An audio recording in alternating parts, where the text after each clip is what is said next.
The sharp crack of a slap echoed through the house as Aphiwe's head snapped to the side, pain radiating through her skull. "Shut up!" Sienda screamed, his eyes wild with rage. She staggered back, her legs giving out beneath her as the room spun. Before she could catch her breath, he was on her again, kicking her in the ribs, the pain sharp and unrelenting. She wanted to scream, but the air was stolen from her lungs. As she fell to the ground, blood dripping from her lip and a dizzying lightheadedness taking over, she knew she couldn't take much more of this. The cold night air stings Aphiwe Ndlovu's skin as she stumbles to the floor, blood trickling from her lips. Her body trembles from the pain, but it's the shame that cuts deeper. She looks up at Sibusiso Makai's, her husband, standing over her. His eyes are cold, devoid of any mercy. His hand tightens into a fist, and in an instant, she knows he'll strike again. The last thing she sees is his foot coming towards her before the world turns to darkness.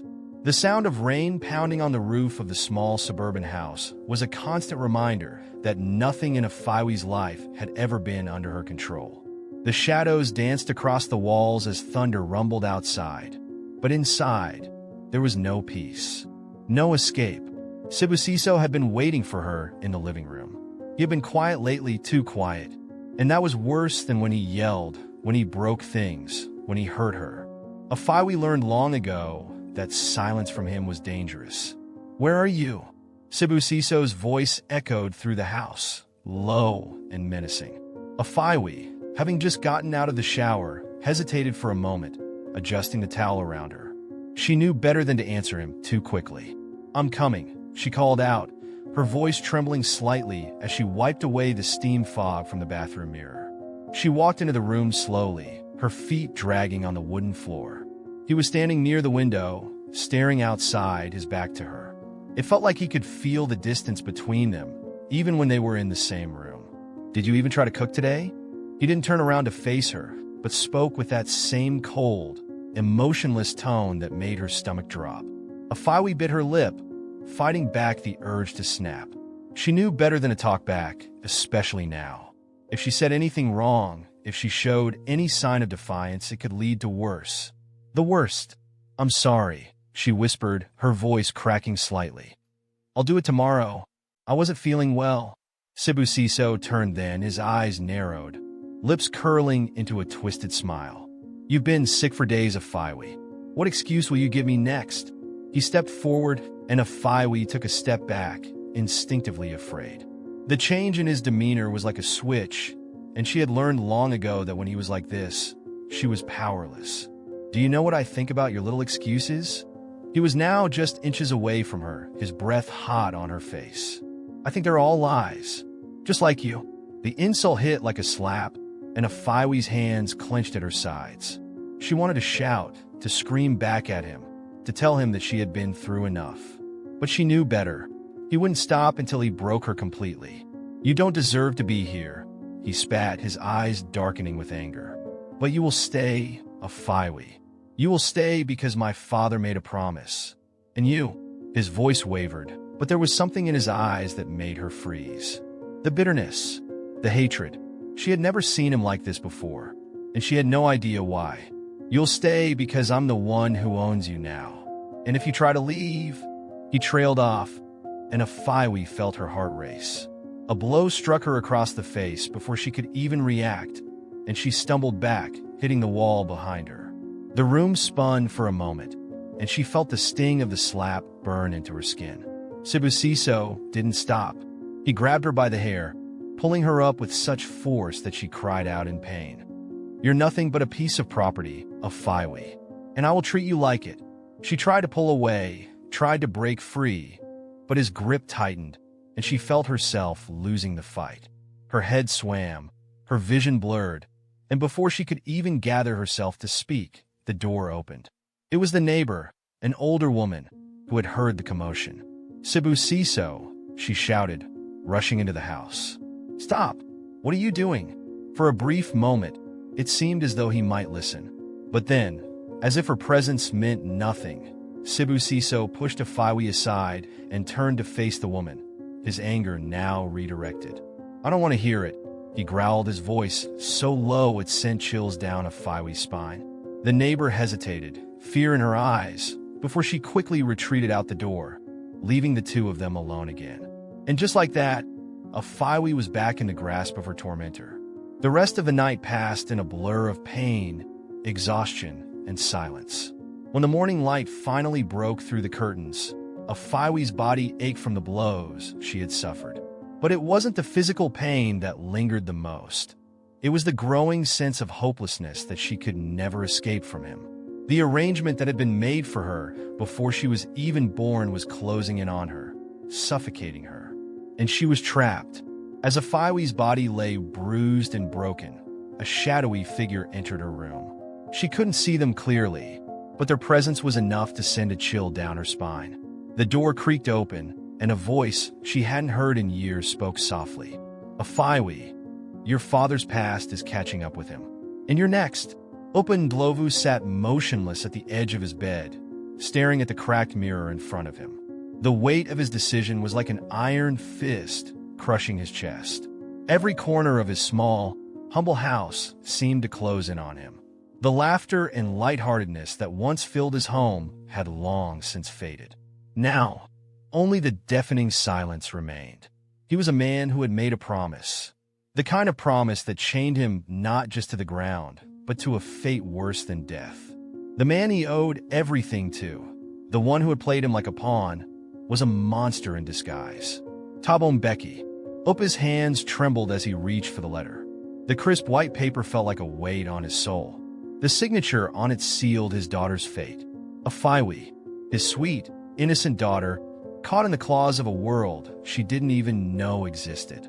He could still hear Thabo's voice from the meeting. It echoed in his mind, a reminder of everything he stood to lose. You will pay what you owe, Opa, and you will pay it in full. When your daughter turns 16, she will become my son's bride. You will give her to me. That is your debt. That is your redemption. It had been a moment of weakness, a moment where Opa had believed that agreeing to Thabo's terms would clear his debts, a moment when he thought that everything would go back to normal and that his daughter would be spared. But the truth was, there was no escaping Thabo. Days passed, and the looming presence of the debt overshadowed every part of Opa's life. He had not told his wife, Bali, about the agreement. The secret ate away at him, gnawing at his conscience with every passing day. The thought of losing his daughter, of giving her away to a man who cared nothing for her, seemed like a cruel punishment for all the wrongs he had done. The days grew colder, and the tension between Opa and Bali reached a breaking point. Every time he looked at his daughter, he felt his heart crack. He could barely even look at Aphiwe, knowing that in just a few short months, he would be forced to give her away to a stranger. He thought of the man who would become his son-in-law, Sibusiso Makai's, Thabo's cruel son. He had no love for Aphiwe, no understanding of her, and certainly no respect for her. Opa couldn't understand how everything had gone so wrong. His life had always been simple. He had worked hard to provide for his family, to keep them safe, to give them the life he never had. But now, his family was being torn apart by the very system he had once believed in. The deal was set. There was no turning back. As Opa sat at the table that evening, lost in his thoughts, there was a knock at the door. A familiar knock. It was Thabo's men. They had come to inspect the house, to ensure that everything was in order for the transfer of his daughter. Opa felt a chill run through his bones as he rose from his seat to answer the door. But when he opened it, he found himself face to face with someone unexpected. I hope you're prepared, Opa. Sibusiso's voice came from the shadows. The clock is ticking. Time's running out for you to make good on your promise. The words hung heavy in the air. Aphiwe's future was now in the hands of men who cared little for anything but their own greed. The sun had barely risen when Opa Ndlovu walked into the small, dimly lit office. His footsteps echoed off the cold, gray walls, amplifying the weight that pressed down on his chest. Every corner of this place, this godforsaken office, reminded him of his failed promises and broken dreams. He had come here once before, desperate to save his family from ruin. But today was different. Today, he was here to face the truth he had been avoiding for years. Morning, Opa. A familiar voice called out from behind the desk. "I see you've finally come to talk." It was Thabo Mbeki, the man who had entangled Upa in his web of power and manipulation. Thabo wasn't just a business partner gone bad. He was a predator, preying on Upa's desperation and using it to tighten his grip. Even Tabo's calm demeanor couldn't mask the threat lurking beneath his words. Upa sat down across from Thabo, who was flipping through a stack of papers with an air of indifference. The silence between them stretched longer than either of them had expected. Upa felt the weight of his own guilt pressing harder with every second that passed. Finally, Thabo looked up, his brow furrowed. "You look like a man who's about to face a firing squad. What's going on? The debt's still haunting you?"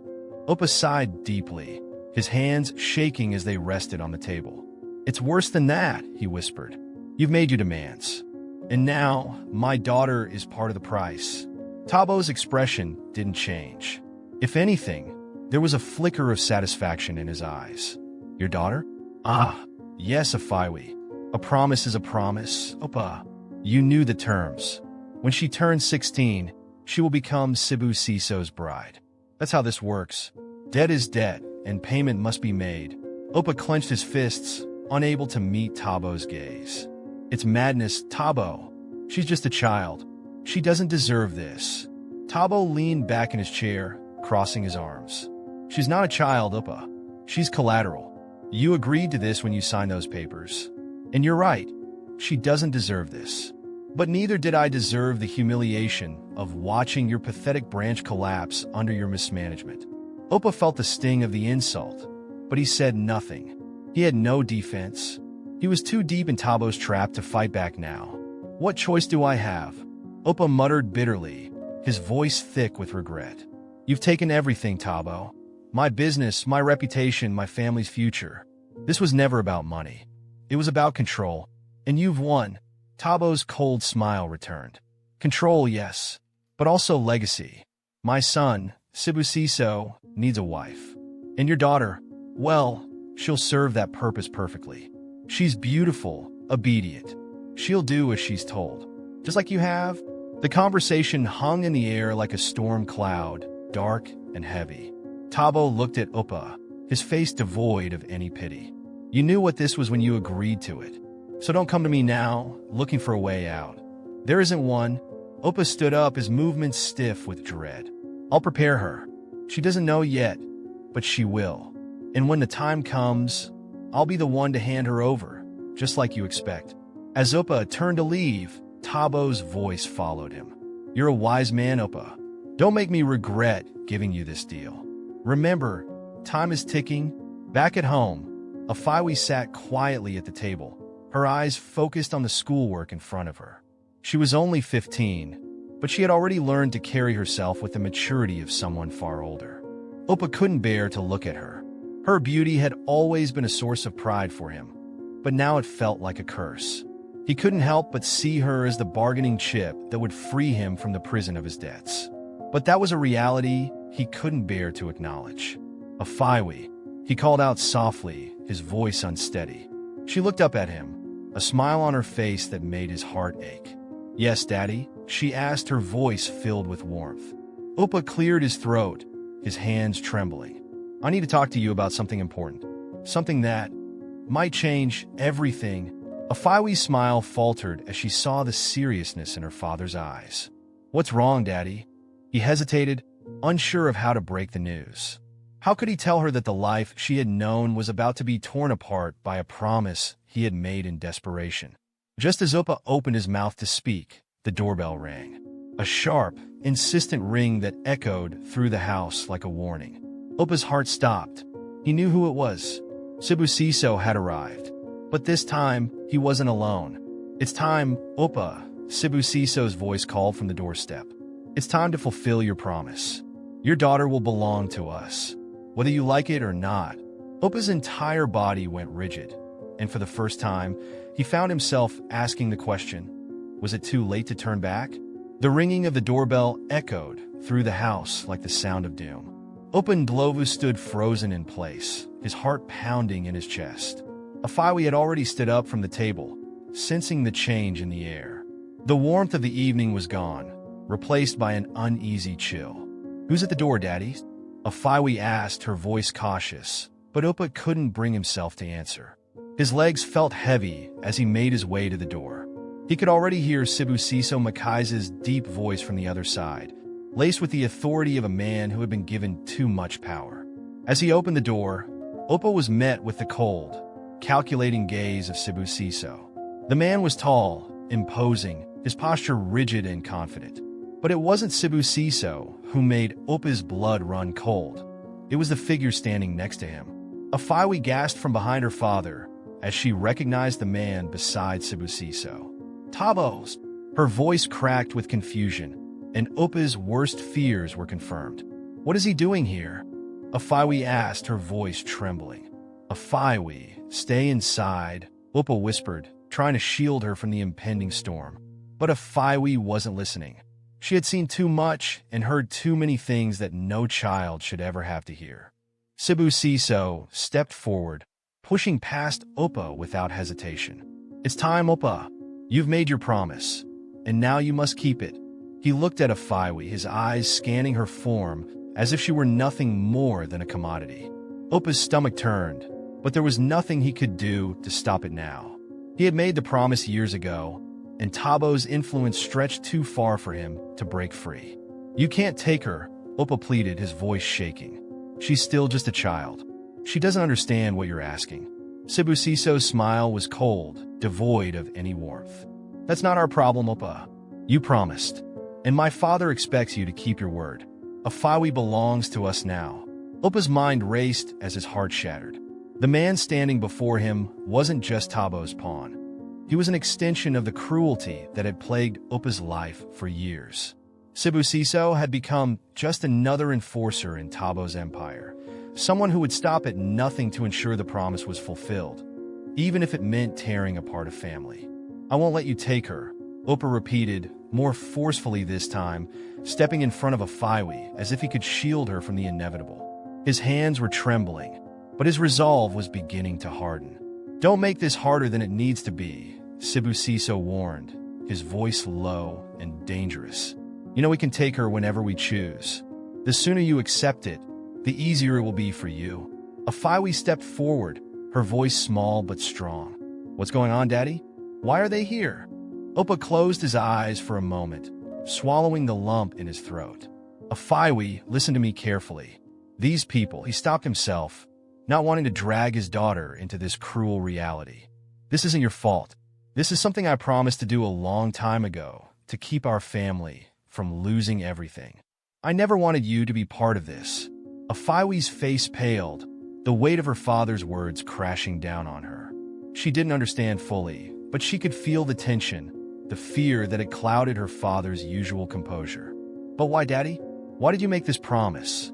Why didn't you tell me sooner?" Before Opa could respond, Sibusiso moved closer, placing a hand on Aphiwe's shoulder in a possessive manner.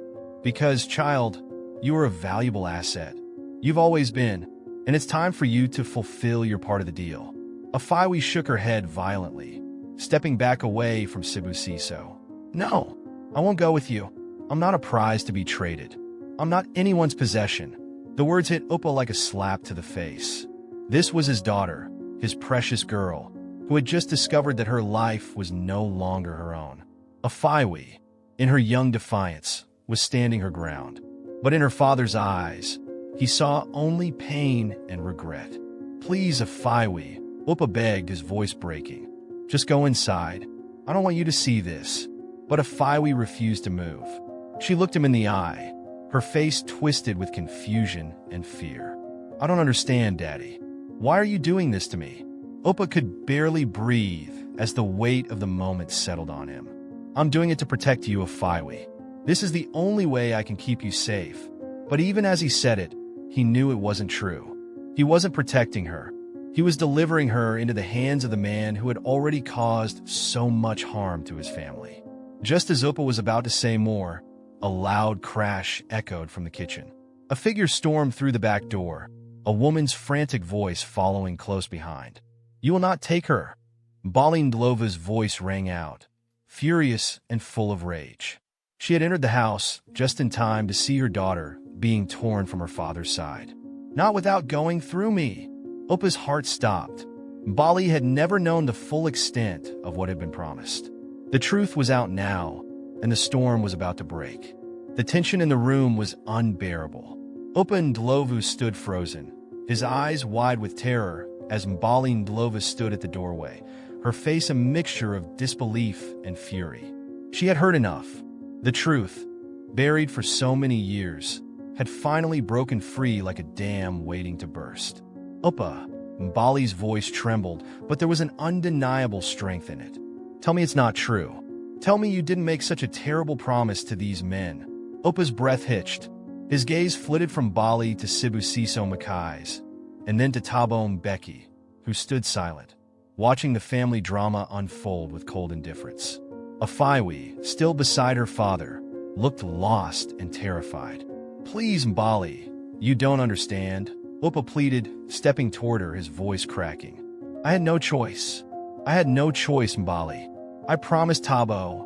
No choice. Mbali interrupted, her voice rising, sharp as a knife. You had no choice but to sell your daughter's future to these men? For what? To save your pride? Your business? What about us, Opa? What about your family?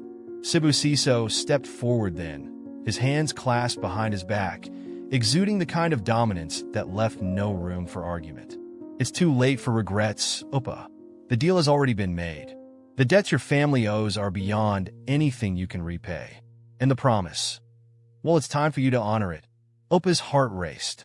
He had made the promise years ago, a desperate move to save everything he thought he could control. But seeing the look in Bali's eyes, filled with hurt and betrayal, was something he hadn't prepared for.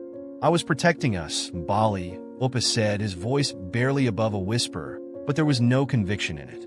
He knew, deep down, that he had failed in the one thing that mattered most, protecting his family. I thought if I gave Aphiwe up, we could survive, that we could still have a chance at happiness. Bali shook her head, tears welling up in her eyes. Aphiwe was never your bargaining chip, Opa. She's our daughter, our flesh and blood. You sold her for what? Money? Power? To escape your own guilt. Aphiwe, who had been standing quietly, finally spoke. Her voice was small, fragile, but full of anguish. Daddy, did you really promise them? Did you really promise to give me to them when I turned 16? The question hit Opa like a slap to the face. He looked down at Aphiwe, his heart breaking in pieces. Aphiwe, he couldn't bring himself to finish. What could he say?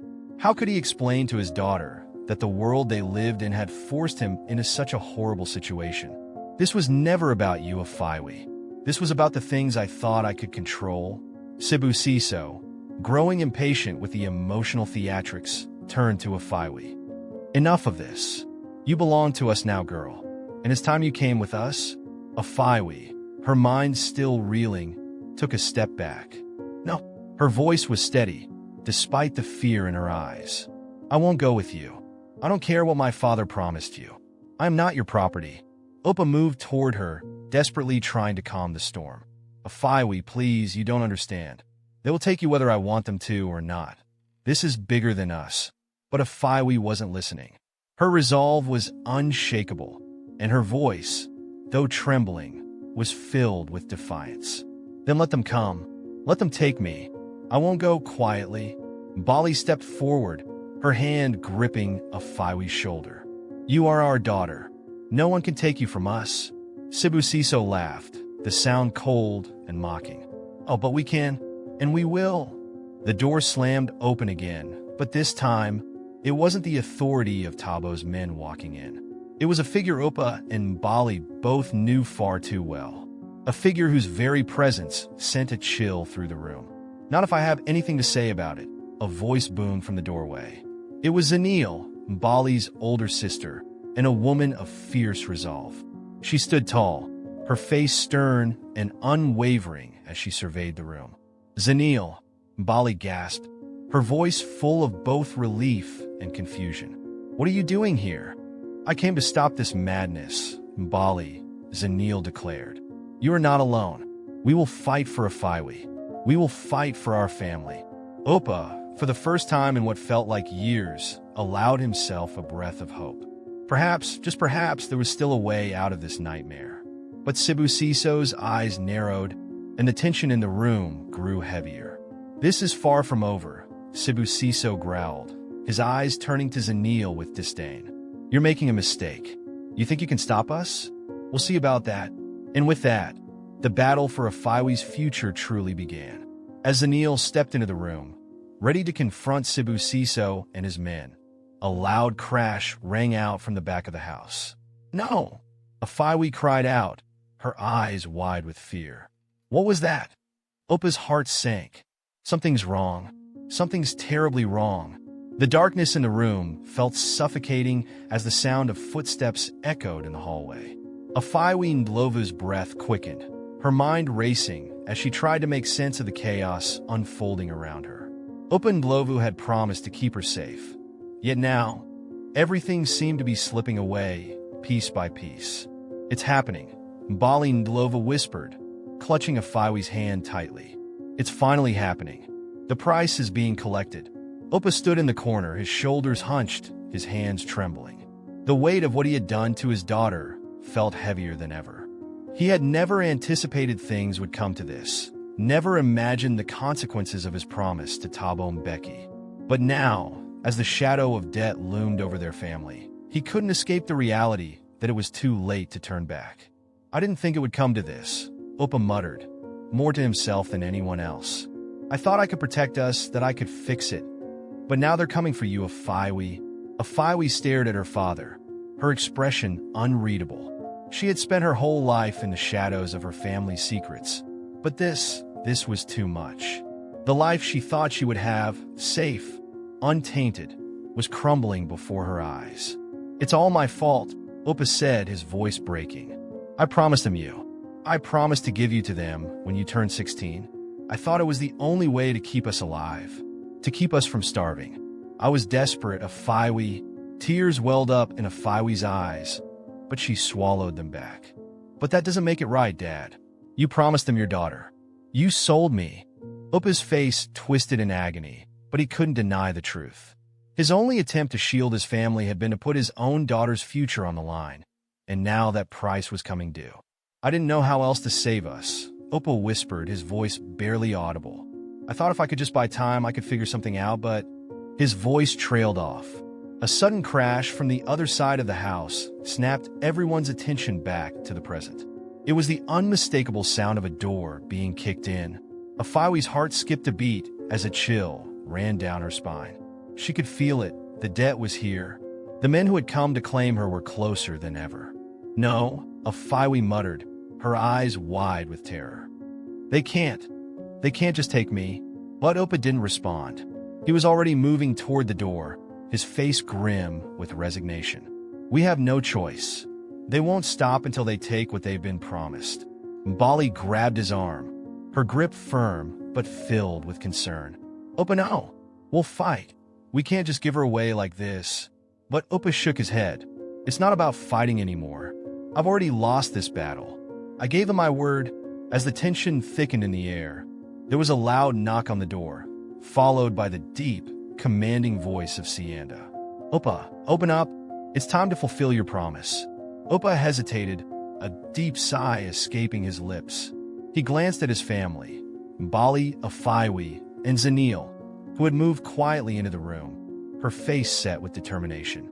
They were all waiting, watching him, hoping against hope that he might find a way to turn the tide.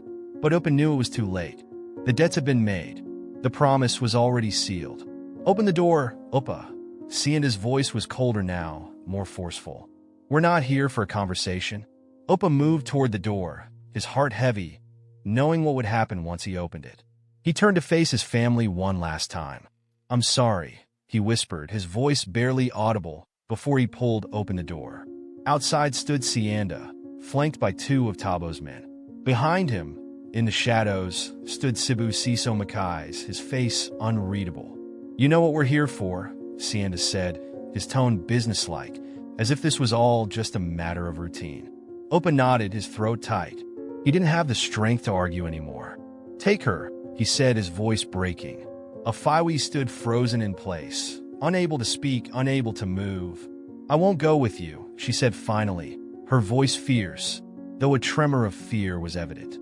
"I'll never go with you." Sienda's eyes narrowed, his lips curling into a cold smile. "You'll go willingly or not, Aphiwe. The choice is yours." Oppa stepped forward, trying to intervene, but Zanil held him back. "No, Oppa," she said firmly. "We're not letting this happen. Not like this."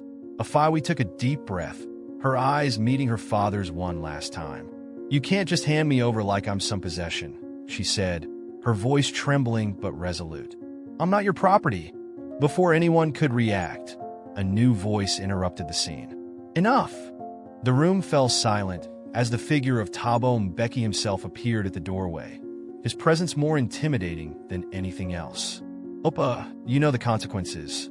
You made a promise to me, and promises are not meant to be broken." Everyone froze at the sight of Thabo, his expression dark, his authority undeniable. "This is your final chance," Thabo continued, his eyes flicking over to Aphiwe. "Give me what I was promised, or face the consequences of your actions." As Oppa stood, trembling, faced with the wrath of Thabo, the tension in the room reached a boiling point. Aphiwe, terrified but resolute, glared at Thabo. She could feel the weight of everything on her shoulders. Her family's fate, her future, her life. All of it was about to change. But she wasn't going to give up without a fight. "I'll never be yours," she whispered, loud enough for everyone to hear. In the next episode, will Aphiwe finally accept her fate?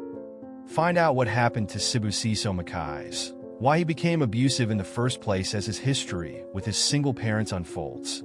Please don't forget to like, subscribe, and turn on your notification if you enjoyed the story. Thank you for watching. See you next time.